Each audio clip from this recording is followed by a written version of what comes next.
Toronto isn't just a city of condos, cranes, and cutting-edge architecture. It's also home to some of the most iconic and storied neighborhoods in the country. Places where history lives, not just in books, but in bricks and mortar. Today, we're taking a walk through time, exploring Toronto's historic districts, the grand dams of real estate that continue to captivate buyers, restorers, and dreamers. I'm Timothy Swift, and today we're going to explore some of the amazing and iconic historic neighborhoods in Toronto. If you're an architecture buff, sit back, enjoy this brief tour of these neighborhoods. And here's the exciting part. You could become the next owner of one of these historic residences. What is an historic district?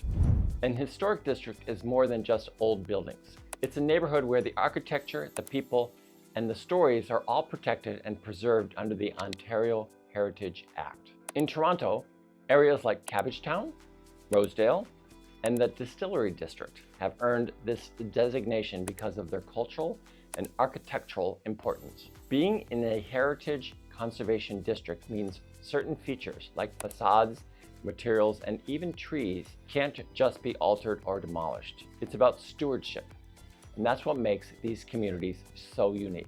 So let's talk about Rosedale, the garden suburb. Developed in the 1860s, Rosedale is one of Toronto's first garden suburbs, complete with winding roads, ravines, and oversized lots, designed to feel like country estates in the heart of the city. Many of the homes were built by Toronto's elites, industrialists, bankers, politicians, and feature Georgian, Edwardian, Tudor Revival, and arts and crafts styles. Restoring a Rosedale home isn't just about taste. It's about working within heritage guidelines, hiring the right architects, and preserving craftsmanship that's often over a century old. Our next stop is Summerhill.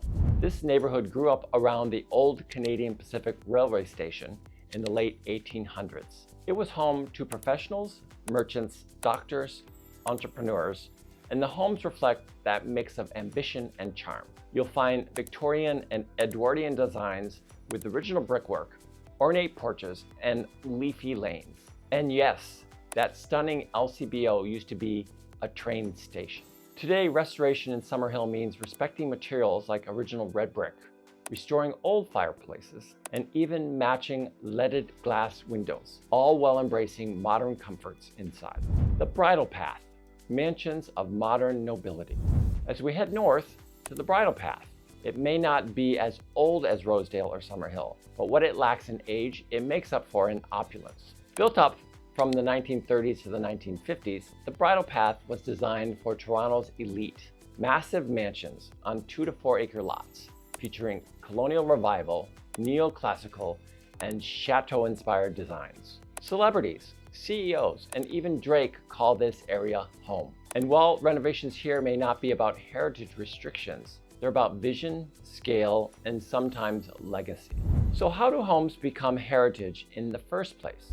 The City of Toronto, under the Ontario Heritage Act, can list or designate properties that meet historical, architectural, or cultural criteria. Once listed, owners need permission for significant exterior changes, especially anything visible from the street. It may sound restrictive, but that's what keeps these neighborhoods beautiful, cohesive, and historically authentic. Notable homes and Toronto's oldest building. Let's talk about some standout properties.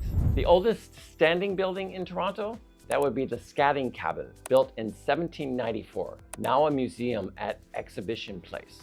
Then there's the Campbell House, built in 1822, and the Spadina House near Casa Loma, both incredible time capsules. In Rosedale, you'll find the McLean House, once home to the founder of Maclean's magazine. These homes aren't just beautiful, they're witnesses to Toronto's story, the challenges and rewards of restoration. Now let's be honest, restoring a heritage home isn't always easy. You need special permits, you'll probably face unexpected costs, and yes, it can take longer than planned. But the results? You get to live in history. You're surrounded by details that new builds just can't replicate. Crown moldings, stained glass, hand-carved banisters, slate roofs, the list goes on and on. You don't just buy these homes, you become their next chapter. Toronto's historic neighborhoods are more than just great real estate, they're a living legacy. Whether you're buying, restoring, or just dreaming, You're joining a story that has begun more than 100 years ago. If you would like a list of available historic homes in some of these amazing neighborhoods, drop me a note with your email, or better yet, scan the QR code and let us know. I love these homes and would be excited to show you possibilities for you and your family. I grew up in a century home. It was always a lot of work, a lot of things we found and discovered as renovations took place over the years that my family owned the home. We found newspapers behind brick mantles. We found hidden rooms in the basement. It was one of those amazing houses that had its own history, its own lifeblood. You could almost hear it breathe at times. And it was built in the late 1800s. And it still have fond memories of growing up in this century home. This is Timothy Swift. I'm with Swift Styles in your neighborhood and we're all a page signature. If you like what you see, please like it and share.